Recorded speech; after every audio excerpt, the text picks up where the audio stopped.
জি, এটা প্রথমে আমার একটি কৈফিয়ত চেয়েছেন সংসদ সদস্য শাহরিয়ার আলম সাহেব।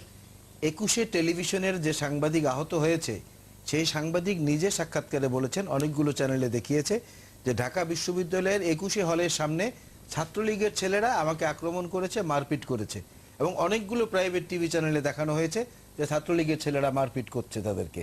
অনেকগুলো 21 টিভির আমি সুনির্দিষ্ট বললাম। আর ইকবাল সোবহান চৌধুরী সাহেব যে কথাগুলো বলেছেন অনেকটা আমার কাছে মনে হচ্ছে তার বক্তব্যের মতো আর কি, প্ল্যাটফর্মের বক্তব্য। তথ্য উপাত্তের ভিত্তিতে যদি আমরা যাই তাহলে আমরা দেখব গৃহযুদ্ধের কথা গতকালকে ভাষা সৈনিক মতিনও বলেছেন, এর আগে ব্যারিস্টার রফিকুল হক সাহেব বলেছেন, এর আগে এরশাদ সাহেব বলেছেন, তখন দোষ হয়নি। কিন্তু জামাত যখন বলল তখন বললেন যে তাদের হাতে অস্ত্র আছে।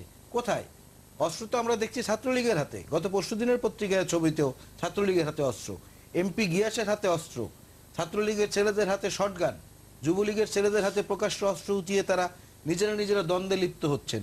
তো অস্ত্র কি শুধু এক জায়গায়? অস্ত্র তো এইখানে। সাংবাদিকদের জন্য ইকবাল ভাই অনেক কথা বললেন যে ওই সময় শহীদ বুদ্ধিজীবী দিবস 14ই ডিসেম্বর, অবশ্যই সেটা নিন্দনীয় কাজ। কিন্তু সাগর রুনি থেকে শুরু করে আজ পর্যন্ত এই সরকারের আমলে যত সাংবাদিক নিহত হয়েছেন, নিগৃহীত হয়েছেন, সেটা কি নিন্দনীয় নয়? শুধু এক দিক দেখলে পরেই তখন কিন্তু পৃথিবীটাকে রঙিন মনে হয় বা সবকিছু মনে হয়। উনি আশঙ্কিত না, ভালো কথা, আশঙ্কিত আমিও হতে চাই না, কিন্তু পরিবেশ পরিস্থিতি তো আশঙ্কিত করে তুলেছে সাধারণ মানুষকে, এটা অস্বীকার করার কোনো উপায় নেই।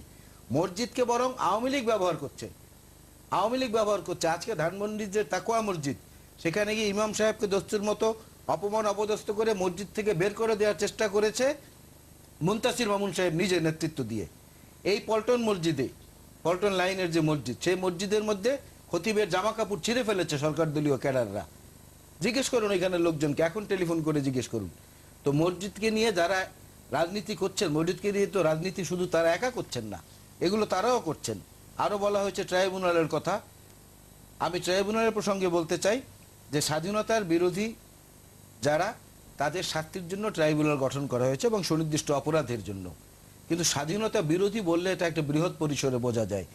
যেই সময় আজকের এই যুদ্ধ অপরাধের অভিযুক্ত সালাউদ্দিন কাদের চৌধুরীর পিতা ফজলুল কাদের চৌধুরী সাহেব রাজাকার ছিলেন, একই সময়ে বর্তমান সরকারের মন্ত্রী খন্দকার মোশাররফ হোসেনের পিতা খন্দকার নুরু মিয়াও কিন্তু শান্তি কমিটির প্রধান এবং কুখ্যাত রাজাকার ছিলেন। বলুক ফিরোজ ভাই পারলে না আমার কথা, যে না আমার কথা সত্যি নয়।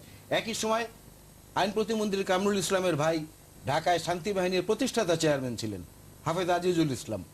একই সময় আশিকুর রহমান সাহেব ডিসি ছিলেন, একই সময় মহিউদ্দিন খান আলমগীর সাহেব ডিসি ছিলেন। তারা স্বাধীনতা বিরোধীর মধ্যে পড়বেন না?